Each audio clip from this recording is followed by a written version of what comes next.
안녕하세요. 세속TV 이하나 세무사입니다. 요새 굉장히 핫하게 떠오르는 게 꼬마 빌딩에 대한 이슈인데요. 왜냐하면 이제 아파트는 여러 가지로 대출도 막히고 그리고 시가도 너무 높아졌다 보니까 아파트에 대한 증여보다는 이제 꼬마 빌딩에 대한 증여나 상속에 관심 가지는 분들이 상대적으로 많아지신 것 같아요. 지난 영상에서는 제가 부동산 자금 출처 영상에서 주의해야 될 사례 3번째 중에서 아파트는 시가가 형성돼 있기 때문에 절대적으로 기준시가나 이렇게 할 수 없다. 공동주택 가격으로 할 수 없다라고 굉장히 강조를 드렸었는데, 그렇다면 꼬마 빌딩은 기준시가나 공시지가로 하면 되지 않느냐 이렇게 반문하시는 분들이 많으셨기 때문에 한번 이 영상을 끝까지 보시고 국세청에서 나온 자료도 같이 언급해 드릴 예정이니까 잘 시청해 주시면 감사하겠습니다.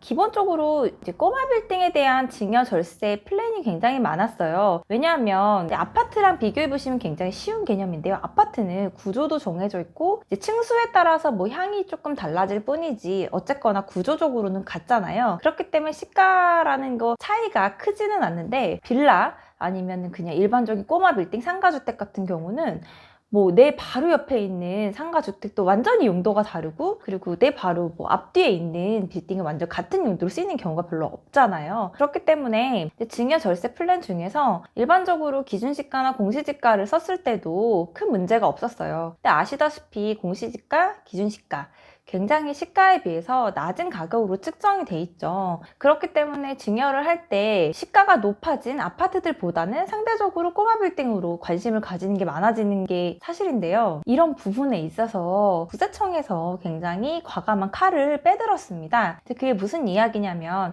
2019년 2월 12일 날 이후에 이제 개정이 된 건데요. 조금 더 살펴보면 상속세 같은 경우는 신고 기한이 상속일이 속하는 달에 말일부터 6개월 이내고, 증여 같은 경우는 그 말일로부터 3개월 이내입니다. 이때 그 법정 결정 기한을 추가적으로 3개월씩 늘렸다는 건데요. 그러니까 시가의 평가 기간을 예를 들어서 상속세 같은 경우 이제 6개월이 이제 그 안에 이제 시가로 본다고 했다면 법정 결정 기한을 9개월로 늘어난 상황이고요. 증여 같은 경우도 6개월. 그러니까 만약에 증여를 했을 때도 내가 증여 전에 6개월에 매매 사례가액이 있고 그 후에 3개월까지로 봤었는데, 이거를 6개월 안에 이제 뭐 감정평가로 결정할 수 있는 그런 시기 자체를 늘렸다, 이렇게 보시면 될 것 같습니다.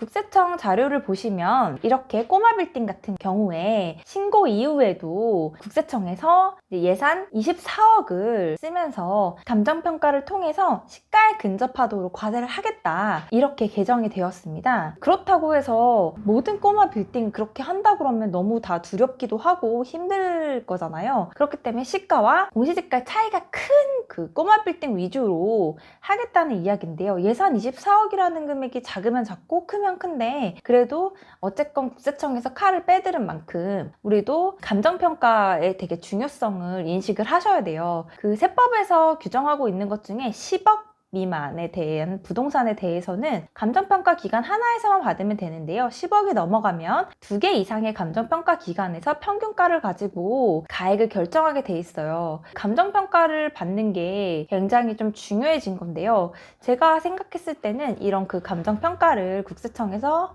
하기 전에 증여를 결정하실 때 기준시가나 공시지가를 무조건 따져보게 돼 있거든요. 그래서 따져보고, 그리고 감정평가 기간에서 어느 정도까지 감정평가를 받을 수 있는지 의뢰를 해보시는 게 좋다고 생각을 합니다. 우리가 감정평가를 통해서 미리 좀 자진해서 최대한 감정평가 금액을 낮춰서 신고하는 게 합리적이고 리스크를 줄일 수가 있겠죠. 감정평가를 받았을 때 내가 그 공시지가나 기준시가의 차이보다 너무 크기 때문에 발생할 수 있는 일이라서 미리 감정평가를 받으시는 거를 추천을 드리겠습니다. 그래야 우리도 국세청에 좀 주장하기가 쉽겠죠. 근거가 있으니까요. 그리고 당연히 사실은 감정평가를 받으면 공시지가나 기준시가보다는 당연히 높을 거라는 건 맞아요. 근데 여기서 너무 우울해하실 필요는 없는 게, 이렇게 만약에 감정평가액이 조금 높게 평가된 상태로 증여를 하게 되면 그 취득가액 자체가 높아지잖아요. 그래서 나중에 우리가 이 꼬마 빌딩을 양도하게 될 때 반드시 그 양도세를 절세하는 효과를 일으킬 수 있습니다. 겁니다. 그러니까 그런 양도세 절감 효과도 생각하신다면 사실 감정평가를 받는다는 것 자체가 무리수는 아니겠죠. 당장 나갈 증여세는 조금 더 나오실 수도 있겠지만 그렇다고 해서 이게 상대적으로 양도세에는 조금 지금 같은 양도세율에 대해서는 조금 유리한 점이 있으니까 참고해 주시면 좋을 것 같아요. 그러면 이제 사례를 통해서 리스크나 이런 부분에 대해서 한번 알아볼게요. 이 부분도 국세청에서 나온 사례입니다. 이제 우리가 증여를 신고를 하는데 건물을 증여하게 됐는데 아버지가 아들한테 증여를 하는데 그 건물 가액을 기준시가를 하니까 35억이었어요. 근데 35억에 대한 증여세율 자체가 한 50% 가기 때문에 총 한 12억 6,500 정도의 증여세를 냈었는데요. 이거를 이제 감정평가를 했더니 당연히 한 55억 정도가 된 거죠. 결국에는 차액이 20억 정도 되시잖아요. 20억에 대해서 증여세가 추가적으로 나올 수 있습니다. 55억에 대한 증여세를 계산을 하게 되면요. 22억 6,500이에요. 그러면 결국엔 그 둘 간의 차액이 10억 정도 나시니까 건물에 대해서 감정평가가 커지면 당연히 증여세 늘어날 수밖에 없는 현실이라고 생각하시면 될 것 같습니다. 그러면 이렇게 세금이 많이 나오는데 꼬마 빌딩에 대한 절세 방법을 없냐? 또 이제 그런 거에 대한 궁금증이 생기실 텐데요. 이럴 때도 방법이 아예 없지는 않습니다. 빌딩이라고 하면은 빌딩은 땅 위에 올라가 있죠. 그렇기 때문에 그 건물이라고 그냥 표현을 할게요.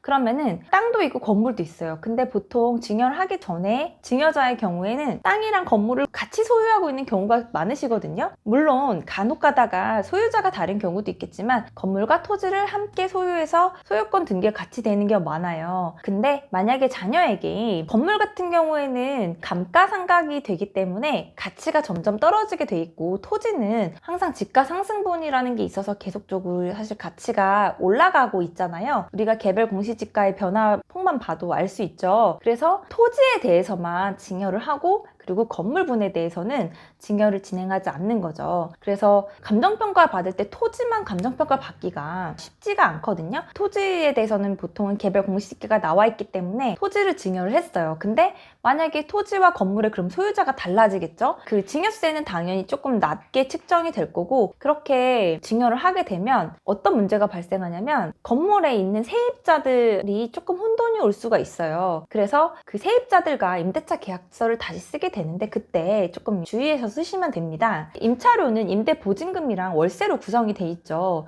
그러니까 보증금은 건물의 귀속자인 증여자에게 귀속을 시키고 월세에 대한 부분은 자녀한테 귀속을 시키게 되면 월세에 대한 수익을 자녀가 합법적으로 받을 수 있게 되는 거고요. 결국에는 월세를 모아놨다가 추후에 나중에 이제 건물을 상속받거나 그런다 하더라도 그런 재원으로 쓸 수 있다는 점을 활용하셔서 절세하실 수 있습니다. 이게 상속세 절세에서 굉장히 포인트가 되는 게 뭐냐면 상속세라는 거는 상속인의 총 재산에서 채무를 차감하게 되어 있어요. 근데 임대보증금을 건물 소유자인 아버지한테 예를 들어 귀속시킨다고 했다면 당연히 그게 채무이죠. 임대보증금 자체는 채무잖아요. 그래서 그 부분을 차감할 수 있기 때문에 상속세 절세 효과를 일으킬 수 있는 것입니다. 토지와 건물 소유자가 다른 경우에 그 예규나 이런 거에서도 실질에 따라 판단하게 돼 있고 자녀분들이 관리를 많이 또 하시잖아요. 그러니까 이런 부분들을 충분히 적극 활용하실 수 있을 거라고 생각이 됩니다.